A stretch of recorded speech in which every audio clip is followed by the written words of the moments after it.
गठबंधन यानी विपक्ष के उपराष्ट्रपति पद के उम्मीदवार बी सुदर्शन रेड्डी ने गुरुवार को अपना नामांकन पत्र दाखिल किया। इस दौरान कांग्रेस के शीर्ष नेता मल्लिकार्जुन खड़गे, सोनिया गांधी और राहुल गांधी उपस्थित रहे। अब सुप्रीम कोर्ट के पूर्व न्यायाधीश रेड्डी ने राज्यसभा महासचिव, जो कि उपराष्ट्रपति चुनाव के लिए निर्वाचन अधिकारी भी हैं, उनके समक्ष नामांकन पत्रों के 4 सेट जमा किए। उपराष्ट्रपति चुनाव में पक्ष और विपक्ष की भिड़ंत ऐसी चल रही है कि इस चुनाव में नहले पे दहला वाला हिसाब दिख रहा है। कौन किस पर भारी होगा, इसका डिस्कशन हम करेंगे इस पूरी खबर में।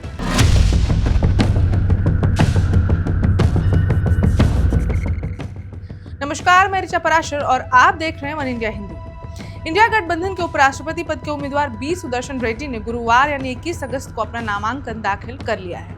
नामांकन पत्र के 4 सेट दाखिल किए गए, जिन पर कांग्रेस संसदीय दल की प्रमुख सोनिया गांधी, लोकसभा में नेता प्रतिपक्ष राहुल गांधी, राज्यसभा में नेता प्रतिपक्ष मल्लिकार्जुन खड़गे, द्रमुक के तिरुचि शिवा समेत 160 सांसदों ने बतौर प्रस्तावक व अनुमोदक हस्ताक्षर किए।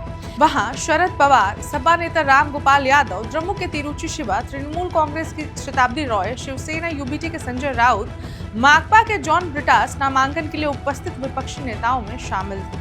लगभग 160 सांसदों ने प्रस्तावक और समर्थक के रूप में हस्ताक्षर किए।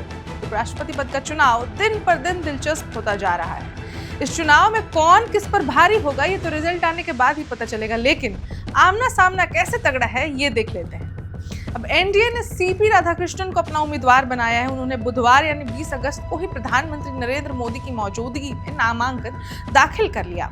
अब दिलचस्प बात यह है कि इस बार उपराष्ट्रपति चुनाव के दोनों ही उम्मीदवार दक्षिण भारत से हैं। सीपी राधाकृष्णन तमिलनाडु में भाजपा के दिग्गज नेता रहे हैं। उन्होंने दक्षिण भारत में पार्टी मजबूत करने के लिए काफी काम किया है। उनका जन्म तिरुपुर में हुआ था। वहीं इंडिया गठबंधन के उम्मीदवार पूर्व जज हैं, यानी कि सुप्रीम कोर्ट के जज हैं। ये बी सुदर्शन रेड्डी आंध्र प्रदेश में, वर्तमान में तेलंगाना के रंगारेड्डी जिले से हैं। दोनों के प्रोफाइल से ये तो समझ आ गया है कि टक्कर तगड़ी और कांटे की होने वाली है। अब थोड़ा डिटेल में बताते चलते हैं, क्योंकि आप भी जानना चाहते होंगे कि उपराष्ट्रपति का चुनाव कैसे होता है।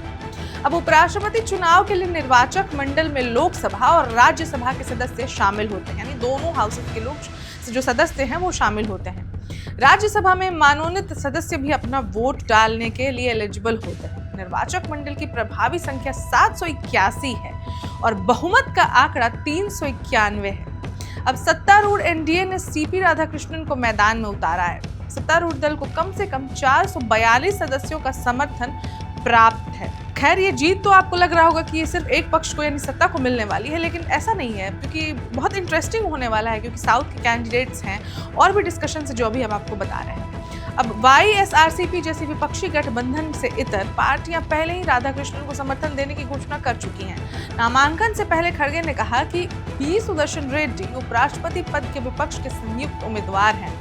उपराष्ट्रपति चुनाव केवल एक पद के लिए प्रतियोगित नहीं है, यानी कि एक पद के लिए कंपटीशन नहीं है। यह हमारे राष्ट्र की आत्मा के लिए एक वैचारिक लड़ाई है। जहां सत्तारूढ़ दल ने आरएसएस की विचारधारा को चुना है, वहीं हम संविधान और उसके मूल्यों को अपना मार्गदर्शक मानते हैं।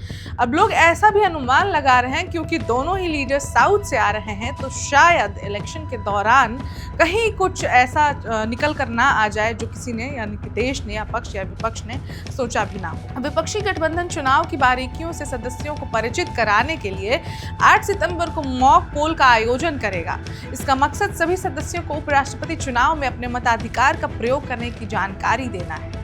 अब इस खबर में फिलहाल इतना ही, लेकिन उपराष्ट्रपति का चुनाव दिन पर दिन दिलचस्प होता जा रहा है। इस खबर में फिलहाल इतना ही, लेकिन उपराष्ट्रपति पद का चुनाव दिन पर दिन काफी दिलचस्प होता जा रहा है। इससे जुड़ी जो भी अपडेट्स आएंगी उन्हें हम आप तक पहुंचाते रहेंगे।